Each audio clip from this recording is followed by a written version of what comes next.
Hello, and thank you for joining us for today's special Meta Compliance webcast. My name's David McClelland, and in today's show, we're talking about the whims and weirdities of human behavior, the challenges that those behaviors pose, especially when trying to protect our organizations from cyber threats, and the opportunities that arise once we begin to understand them.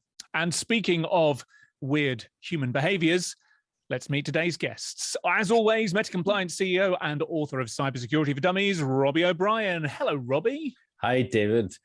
I'm really looking forward to this discussion today. I mean, we're always banging on about cybersecurity, and I suppose it's the more corporate view of it. But I think today we're going to step back and maybe look at it from an anthropological. You're going to have to. Yeah, I stumble over that sometimes too. Yeah, I'm really looking forward to it. Yes, me too. I'm looking forward to being able to try and say that word as best as I can as well, because today's special guest is cyber anthropologist and head of security operations for a major UK retailer, Leanne Potter. Hello, Leanne. Hi, thank you for having me. And yeah, so I always stumble, anthropologist. I really thought I might have stumbled just then. And one of the things that I hope we can discuss is reciprocity as well. And I always trip over that. So I hope your editing wizards will be able to help with that too. I'm sure we won't need them. But I mean, you've dangled a couple of big words at us, Leanne, anthropologist and reciprocity. Just give us a little bit about your background as an anthropologist, and how you've been able to apply this to technology and to cybersecurity, because it's a fascinating journey. Yeah, so firstly, what is anthropology? Well, anthropology is the study of human behaviours and cultures, past and present. And one of my main focuses is how we engage online through creating cultures in that sort of space. And in particular, as I have also a cybersecurity background as a cybersecurity practitioner, I'm interested in actually how do we engage with the world of cybersecurity, and that's right from the individual teams, the cybersecurity teams, to the people who we're trying to protect, and how do we build those relationships. And so that's where the anthropology side comes in, because I think it's one of the key driving forces to good security is getting that culture right. And we can learn so much from anthropology in the applications of things like reciprocity and understanding actually storytelling and people's motivations for why they do the things they do, and how that's culturally bound in all their experiences and all their sort of expertise that they bring to the table. So much there that I want to unpack over the next few minutes. So listen, thank you for setting that up so far. Robbie, let's start with you though. What's your take on perhaps how, look, I'm a technologist, you're a technology leader, but what's your take on how we should sometimes take a bit of a step back from the tech, step away from the tech, and try instead to perhaps better understand how us humans actually interact with that technology? I think if you look at it from a hacker perspective, the key tool in their weaponry is psychology. I mean, that's the biggest exploit that they're working to.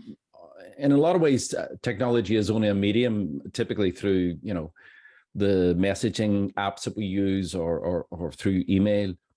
But if they sent an email which says, "I want to hack you," it would be obvious. What they're doing is they understand the drivers that we have, where we are acting unconsciously, so to speak. They recognize that anything to do with our family will get a reaction from us. Not only are they using the sort of our humanity almost against us, they are also absolutely ruthless in their pursuit of money. So none of that has got to do with technology. It has been there forever. You typically find where there's a new method of commerce, then there is malactors who will try and exploit that. And I think we're going through a massive period of technological and human change.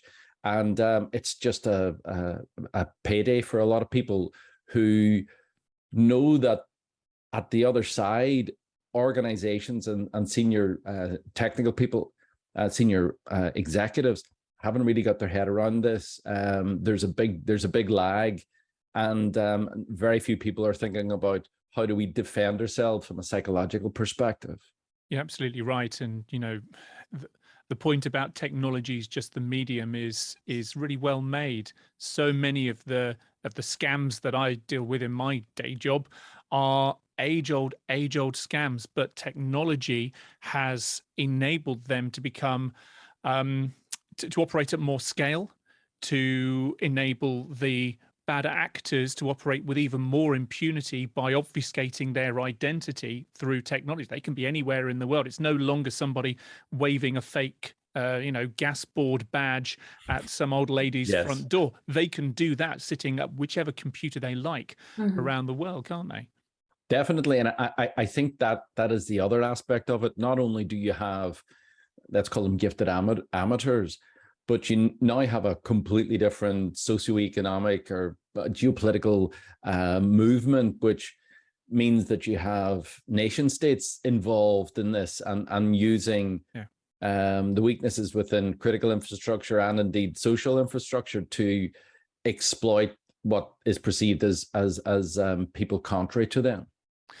So that understanding of human behavior and how criminals might tap into emotions, as you mentioned there, that's one really important part here. But I guess, Leanne, the other side of this is being able to use these insights, these human insights, into how we can then in turn change human behavior, help them to interact better, to understand better the threats that may be faced with how they engage with technology.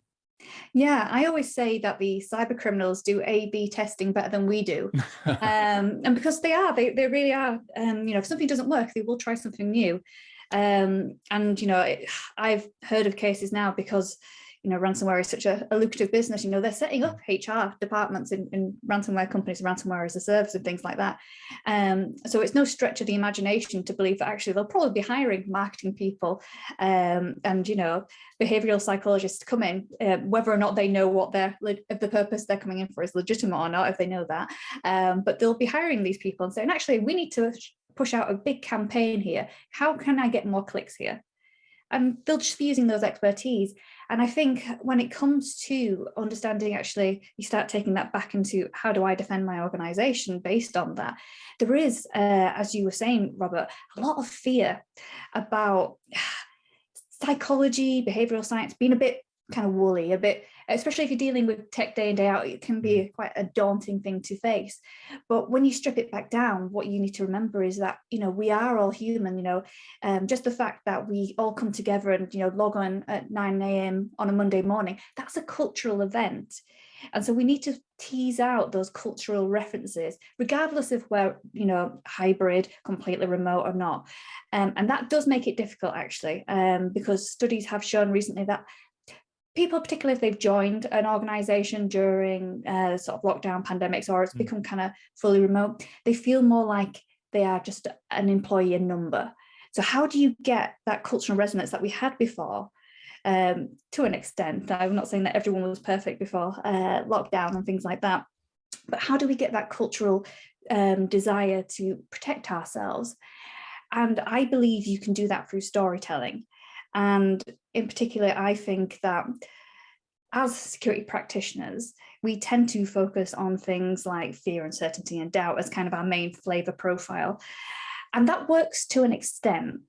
However, if that's the only tool in your arsenal when you're going out there and you're saying to people, please don't click on that, it could bring down the company, frightening people to death about that, then they're going to get sort of fatigued at that message. And so you need to find out other approaches, because it will land to a certain extent, but maintaining that message and constantly refreshing the desires to protect the organization needs to be almost a full-time job for someone. And so I'm a big advocate of actually having in-house security awareness programs that do that continual comms and make it bespoke to, the area that you're working with, make it so that it's relevant to people's day jobs.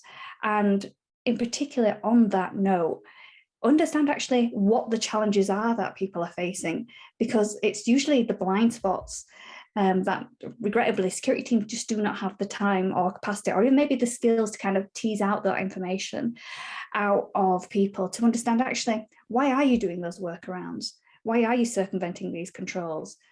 And having that understanding by, having someone who's dedicated to security awareness and really teasing out why that culture proliferates is really important. I think that goes a long way to increasing your resiliency as an organization. Changing that culture, identifying that where your weaknesses or your risks lie, and then coming up with original, engaging approaches, almost like you would in a marketing campaign. If you had a marketing campaign and you wanted to reach doctors, well, you're not going to go and provide them with communications in relation to agriculture. It just wouldn't even come across. And I see a lot of awareness campaigns which is like a one size fits all. We've done it. They should have read it. It isn't very good, but we're compliant, aren't we? And I think that's really the big challenge. I see also that it's relatively easy to find out how, I was going to say how stupid your organization is, but it's like the weaknesses. It's really easy to prove that people will fail. It's really easy to make them fail. And actually that sort of is a lot of people will do that. I send out a simulated phishing. I get people to click on that. I know that you're a problem, you're a people, but it doesn't get you anywhere. It's like, how do you, okay, so accept that in every organization you will have weaknesses now or in time, and how do you put together something that makes people just give you more of their thought, become more front of mind. And that's why I think it is very much like a marketing campaign. It is very much like you got to engage your people and just turn them on to this. I've worked with some behavioral insights teams in the past, and I take your point, Leanne, that it's very easy when you haven't been on that journey before to think that it's all quite fluffy and it's all, well, that's quite interesting, but then how do we turn that to our advantage in this marketing campaign that we've already discussed? It kind of is.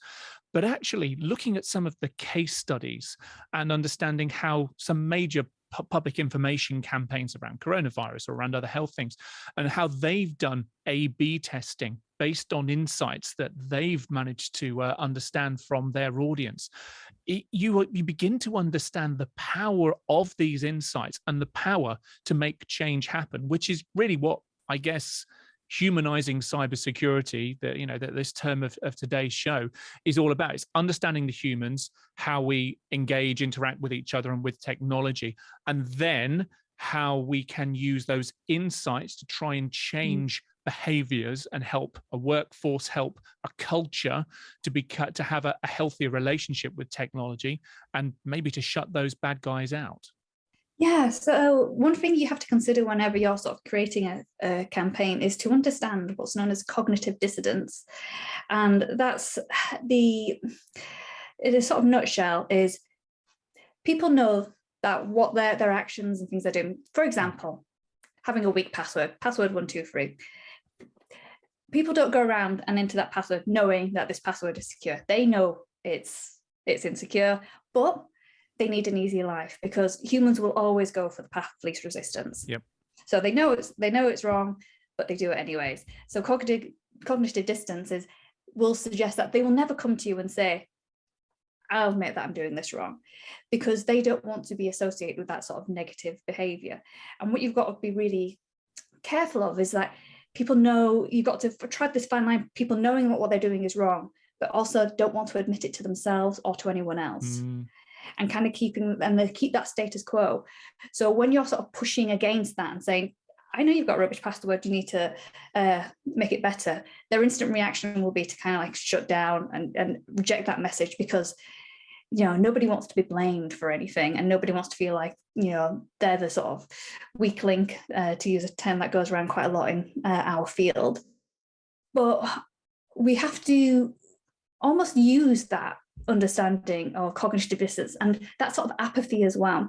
And understanding that people will choose the path of least resistance because humans hate effort. And so it is our gift as cybersecurity practitioners to really understand that user journey. Because to be fair, we do make it difficult for people to be secure because all our controls in place stop people from doing their jobs.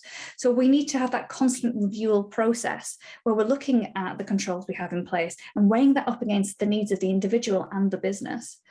And sometimes we have to make tough decisions whether or not actually do we, lower these restrictions and hope that our other security tools, our firewalls, intrusion detection and things like that will catch what this needs to do so that this person can do their job and not do any workarounds that might circumvent that.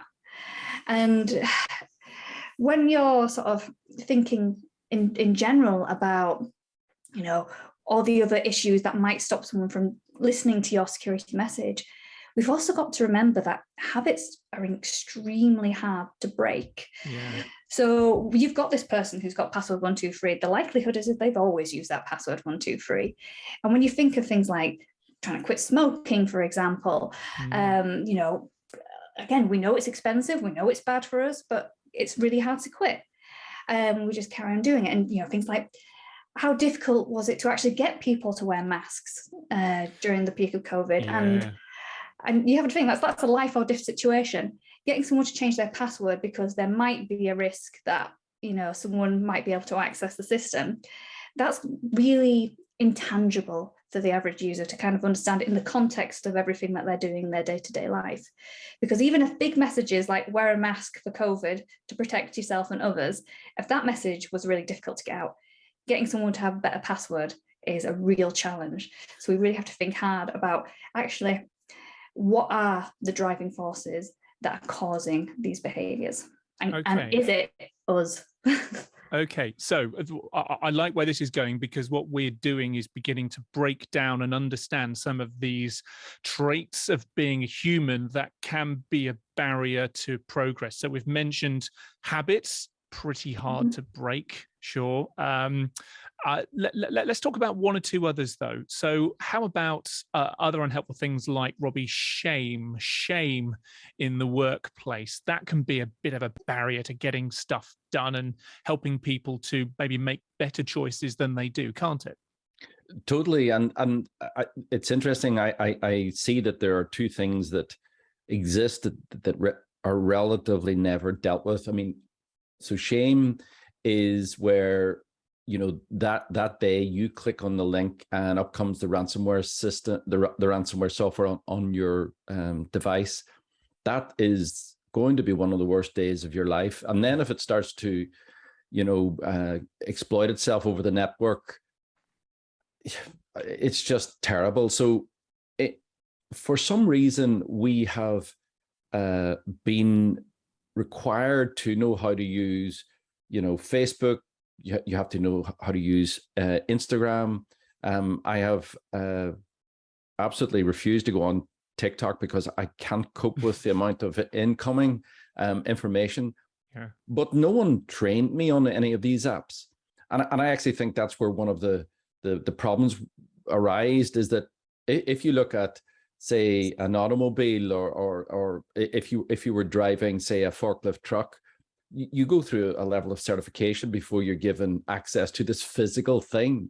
And if someone crashed the forklift truck 2 or 3 times, they would typically not be allowed to drive the machine again. Yeah. However, we have situations where we can positively prove that people are continually to apply, cognitive dissonance and ignore all the things that they're supposed to.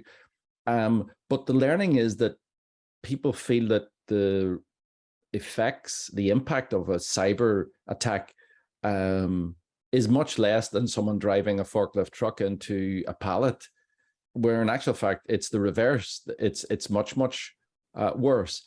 But then when you say, right, well, let's turn our controls up. That's put pressure on people.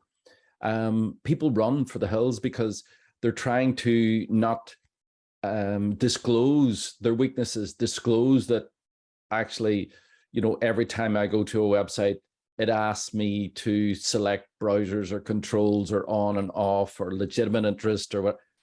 The reality is nobody has a clue what is being asked. So everybody just goes accept because you're afraid of owning up to the lack of knowledge. And I think that pervades this industry. And I think it's a structural weakness that allows the criminals to really drive a coach and horses through most of the things we're doing. So let's explore then some of the reasons. We've talked about cognitive distance. We've spoken about habits being difficult to break. But Leanne, what else is there in human nature that means that organizations or humans in charge of other humans within an organization that they often just don't act? Let's say that we did have some secret warning that there was this global pandemic that was about to knock on the door and impact everyone around the world, and we go, yeah, I'll deal with that later. Why do people ignore these warnings?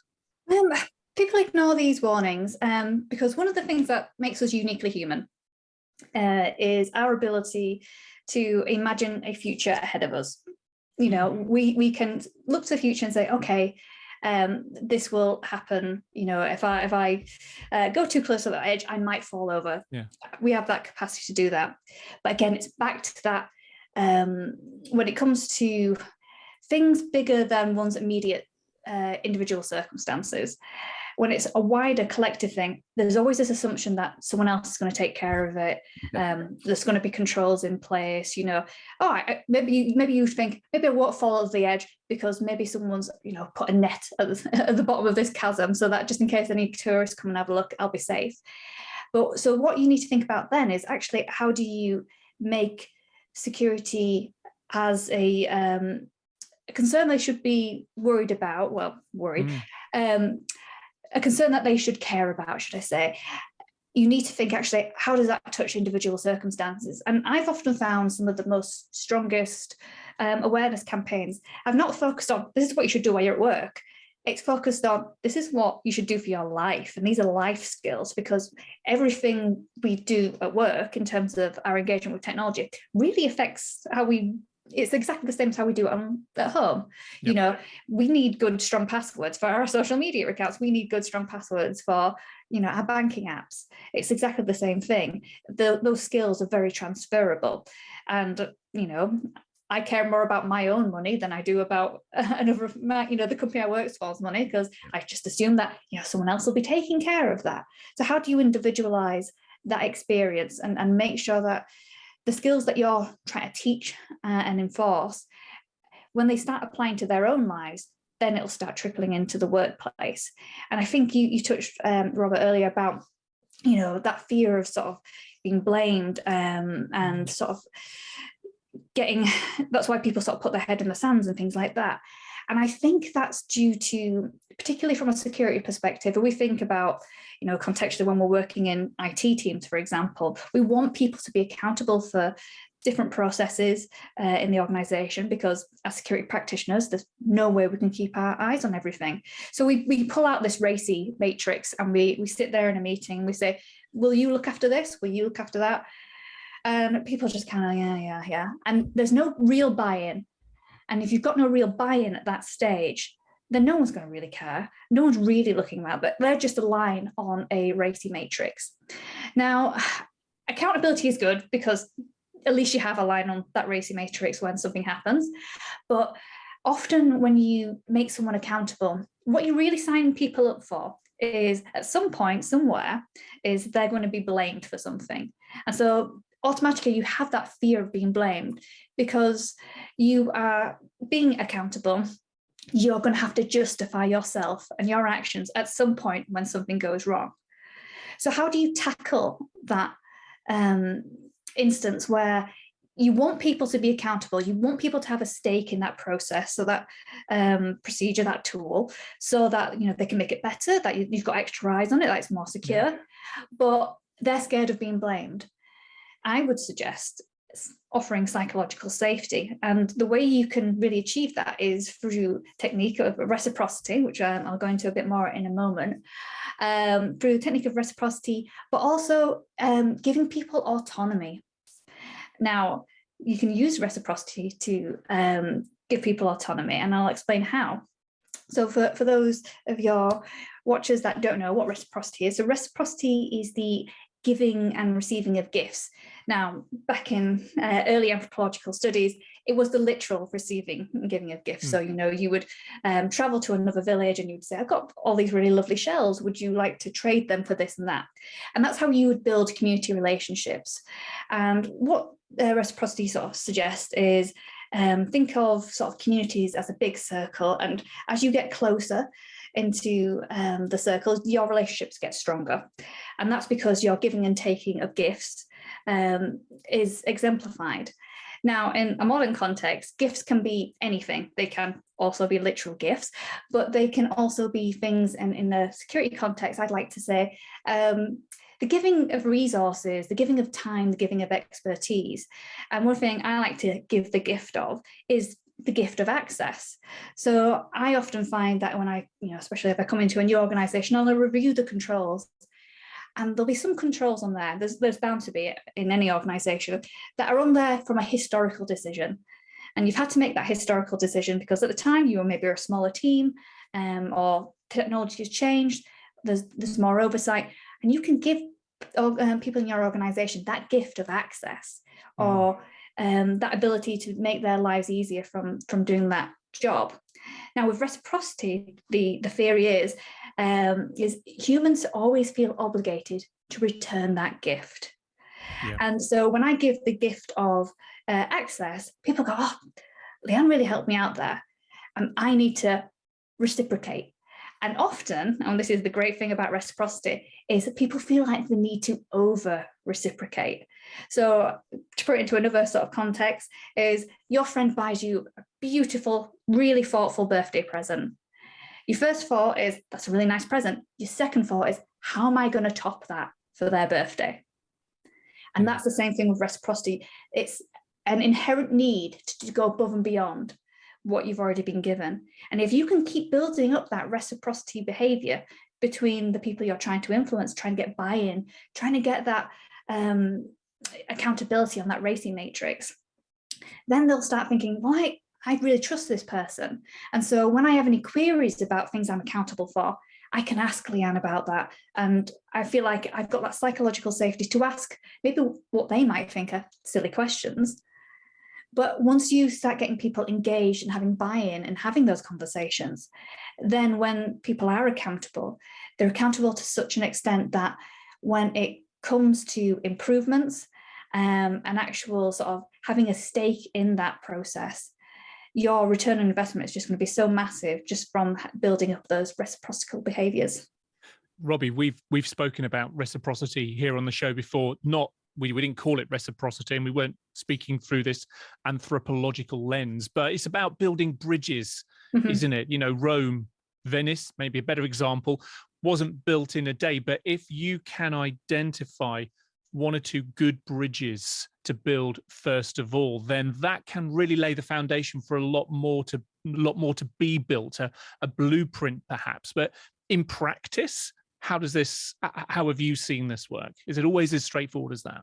I think that everybody ascribes little effort to getting people trained on cybersecurity controls or best behavior, when in actual fact it is a big effort, typically taking multi-years to see any meaningful change of behaviors. And for me, I concur with what Leanne is saying. The key to it is getting people engaged, however you do that. So if you say, I'm going to engage people, well, the first thing you have to accept is that we're all different. Some people like to educate by reading. Some people get educated by seeing, and different types of education. So again, it's, it is a bit like marketing. You need multiple channels to engage with people. I see that as time passes, it is less and less possible to ignore the fact that cyber criminals have identified your own people as the gateway to your organization. And I also think there's a problem with where the whole thing originated, which was technology and cybersecurity, when in actual fact, it's age-old fraud and theft. I think if you were to talk to people in those terms, talk about fraud, talk about people stealing their money, again, from a psychological perspective, they start worrying about their tribe, their families, their people. They start worrying about their assets. I mean, there's one thing that'll make you click a link, which is the email on your, the password on your bank account has been compromised. This is the bank. We need you to check. Hurry up. Go do it now. And suddenly, because you think someone is going to steal all your money, you move in a direction you normally wouldn't go. Yep. So I think that the engagement is the key, because without people participating, you're wasting your time. All the cyber awareness solutions all use the medium of email, which is quite ironic in my opinion, but they all send the training to the end users using email, right? Now, there are two things I can say for fact without any empirical evidence. Number one, everybody gets a ton of email every day, and I spend the majority of my time deleting emails that I don't want to read. And anything at all, if I get the slightest a spelling mistake or anything wrong, somebody says, "Hello, Bob," gone. It doesn't matter. I'm looking to reduce the number of interfaces with emails. That's number one. And then the second thing is that everybody hates training. I mean, anybody that says, "I'd love to get trained on cryptography," then that's okay. I'm sure there's an audience there, but it ain't in the majority. And particularly if people, "Well, I took that training last year, I'm not taking it again." So other than you create this huge structure of cajoling and the the beatings will stop as soon as cybersecurity morale improves, that sort of approach, unless you have a really dictatorial approach. You have to find innovative and novel ways to get people involved. Yeah. And I'm really not talking about, games and ice cream, although that does have its place, but it is sort of accepting that email's not a great way to get people to come into your campaign. So we can't really hope for people to change their behaviors if they don't change their behaviors in their own personal life. If they have bad cyber hygiene, bad cyber practices in their personal lives, chances are that's going to spread over into their work lives. And if you can bring the two together, then that's really a virtuous thing to do.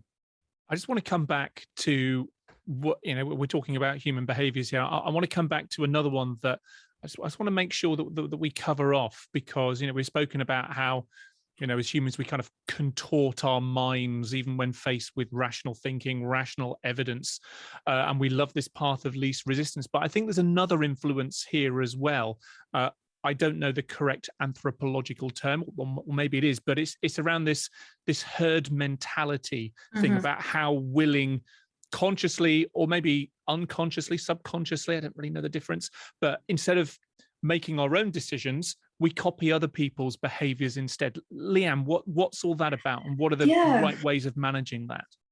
So there is a theory, and it's called a minority rule, and a chap called Rory Sutherland, behavioral scientist, he's fantastic, he's brilliant, goes into quite a lot of depth. And the example he gives, and I think it's a fantastic example, is about how with minority rule, it only takes a small minority to change the norms of the majority.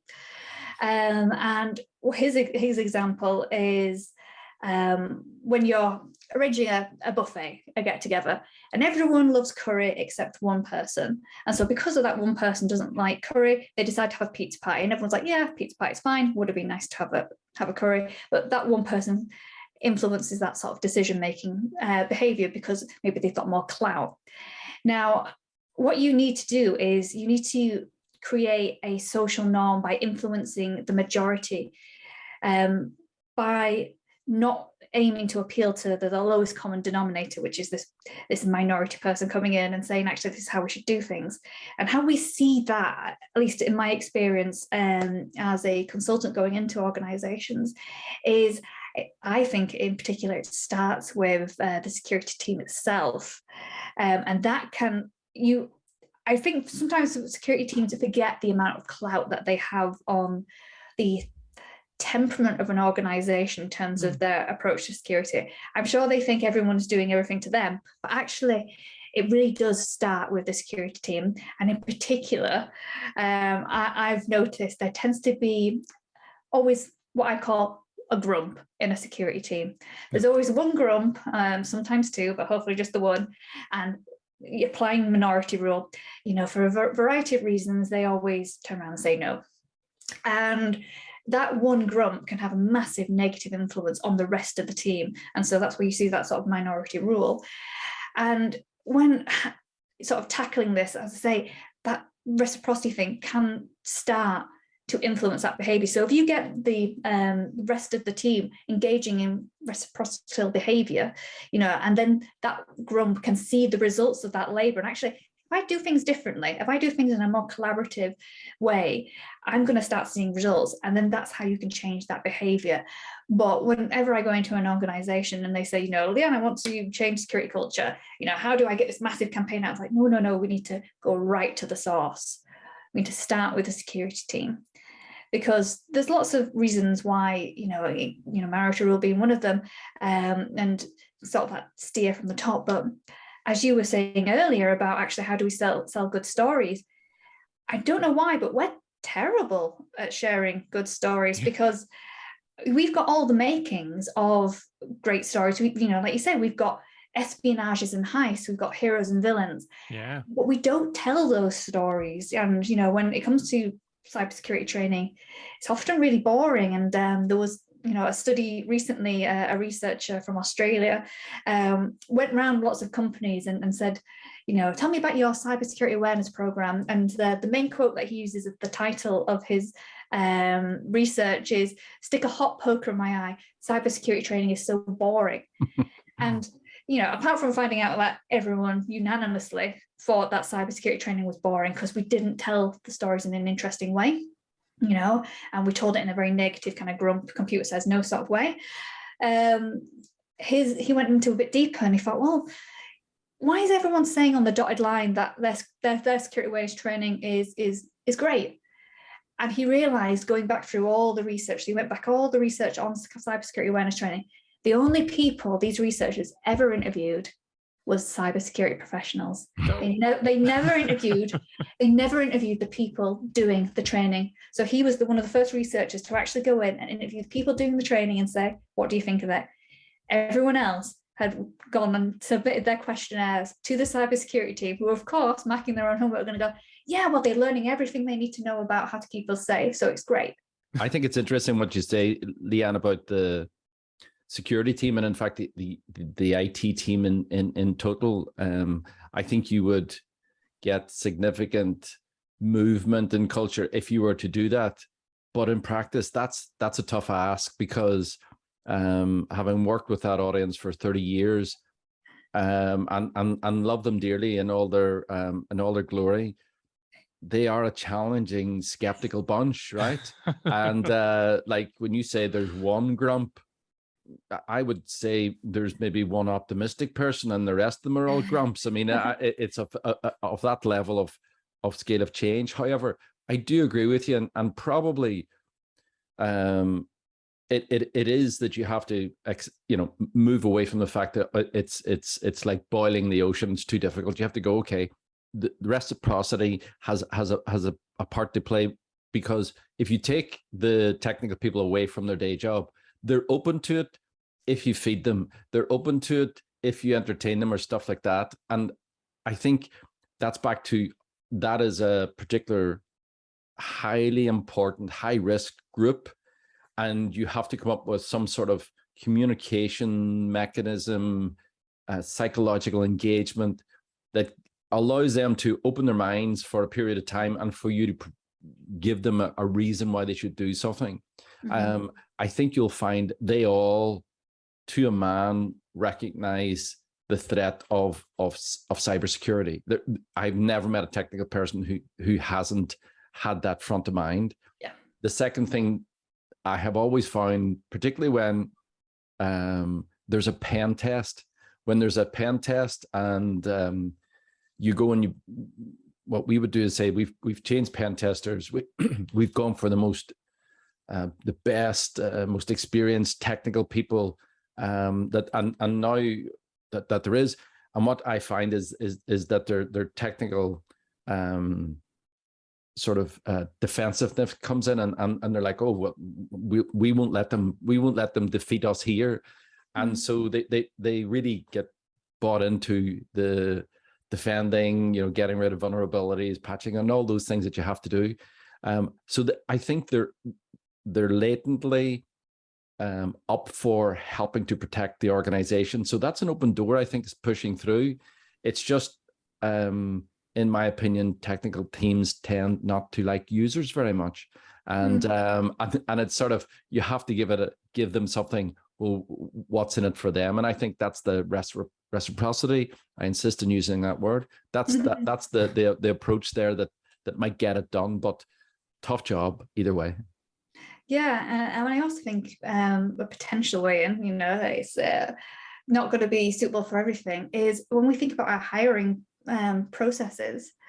So I, in the organizations I work for, I tend to establish not necessarily graduate programs, but career retrainer programs, and getting people in who are really interested in cyber, but obviously, as we all know, there is quite a barrier to entry because we're still quite insistent on certs and people putting the time in and things like that. To get into the industry is very, very difficult.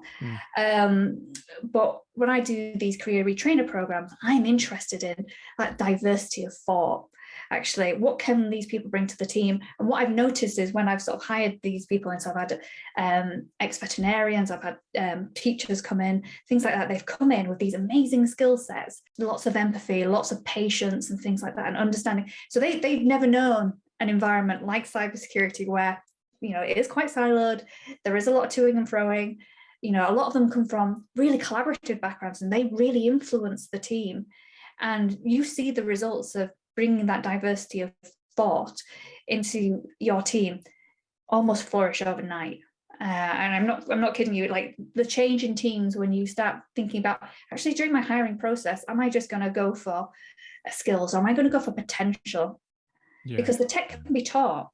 I think it's an excellent idea, one that I had not considered before, because I feel deeply that there is more skill sets needed to help with this challenge, and for people to come at it with communication skills, to come at it with psychological skills that wouldn't necessarily be common in a technology team.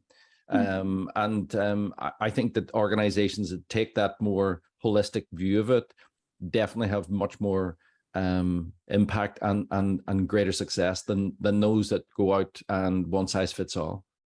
One of my core skills is to make sure that we finish on time. And unfortunately, we are almost out of time for today. Leanne, where can people find out more about what you get up to and hear you say reciprocity and anthropology and all these great words correctly? So I am on LinkedIn constantly. So you can find me on LinkedIn as Leanne Potter, or the Anthro Securist, which is my consultancy arm. So if you're interested in understanding how culture can affect your business, do give me a shout there. I'm also on Twitter as tech_soapbox. Super stuff. Thank you for joining us on your soapbox today. Robbie, Cybersecurity for Dummies was written by a human, so I'm told. So surely it has lots to say about how to understand humans and their behaviors. Yes, it's a great playbook. I urge anybody looking to take cybersecurity awareness programs seriously to get a look at it, get a download. Also, we've spent a lot of time with customers creating aids like how do you work out annual campaigns, how do you focus on specific groups and have specific types of training for them.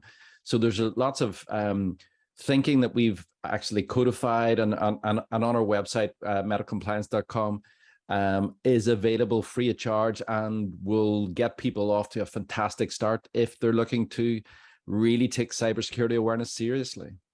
A fantastic start, fantastic finish as well. Listen, thank you very much indeed for joining us today, Leanne. Thank you, Leanne. Thank you. And Robbie, good to chat again. always, see you later. See you all next time. Bye-bye for now.